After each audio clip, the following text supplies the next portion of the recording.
Simba എന്തുവാ പറയുന്നേ? നീ എന്തുവാ പറയുന്നത്?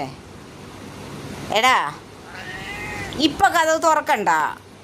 ഞാൻ അവിടെ മീൻ വെട്ടിക്കൊണ്ടിരുന്ന സമയത്ത് ഭയങ്കരം ചൂടല്ലായിരുന്നോ എടാ? അപ്പം നീ എന്തുവാ ചെയ്തത്? എൻ്റെ പുറത്തൂടെ ചാടി കയറി അങ്ങോട്ടും ഇങ്ങോട്ടും പോവുമല്ലായിരുന്നോ നീ? എടാ നീ എന്നെ അങ്ങ് ചവിട്ടി മെതിക്കുവാന്നല്ലോടാ അങ്ങ്. എൻ്റെ പുറത്തൂടെ കയറി ചാടി മറിഞ്ഞ് അങ്ങോട്ട് പോകുന്നു, പിന്നെയും തിരിഞ്ഞ് ഇങ്ങോട്ട് ചാടി മറിഞ്ഞ് എൻ്റെ പുറത്തൂടെ പോകുന്നു. എനിക്കെന്നെ നോവത്തില്ലേ എൻ്റെ പുറത്ത് കയറി ചാടി മറിഞ്ഞ് നടന്നാൽ? എടാ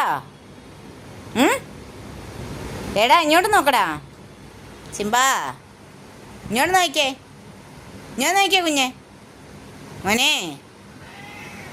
നീ പിന്നെ എന്തോ എന്നെ ചെയ്തത്? എൻ്റെ പുറത്തൂടെ ചാടി മറിഞ്ഞ് എത്ര പ്രാവശ്യം നീ എൻ്റെ പുറത്തൂടെ ചാടി മറിഞ്ഞ് അങ്ങോട്ടും ഇങ്ങോട്ടും പോയി?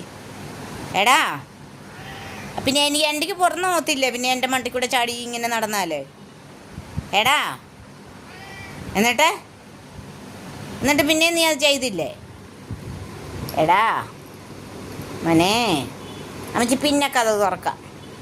പ്രാർത്ഥിച്ചെല്ലാം കഴിഞ്ഞിട്ട് പിന്നെ അവിടെ കഥ തുറന്നു തരാൻ ബാൽക്കണിയിൽ. കേട്ടോ കേട്ടോ കേട്ടോ?